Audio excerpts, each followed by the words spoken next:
бир адамдын укугу башка адамдын укугу башталган жерде бүтөт деген сөздү сиз кандай түшүнөсүз?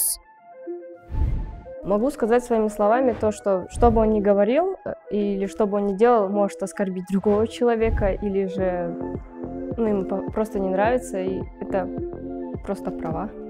Ар ким өзүнүн укугун ар дайым меники эле деп дей бербестен, башка бирөөнүн да укугун билиш керек. У каждого человека есть свое право, но мы не должны переходить эти границы. Свобода, она не безгранична. Дело в том, что для комфортного существования в обществе мы не должны нарушать прав других людей, чтобы нам было всем удобно и наше общество процветало. Мен түшүнүгүм боюнча мындай болот. Уасоо жок экен бул.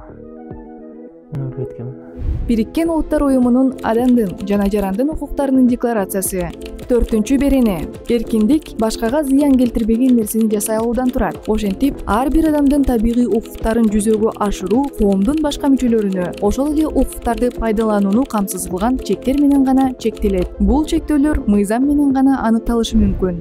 Ар бир адам укуктарга жана эркиндикке бирок аларды кыянаттык менен колдонулбашы керек экенин эстен чыгарбоо керек. Мисалы, сөз эркиндиги укугун пайдаланып, сиз жалган маалыматты таратып, же башка адамды кемсинте албайсыз. Бул мыйзам тарабынан жазаланышы мүмкүн. Ал тургай туура эмес иш кылгандыгы үчүн айып пул салууга же түрмөгө камауга чейин жаза берилет.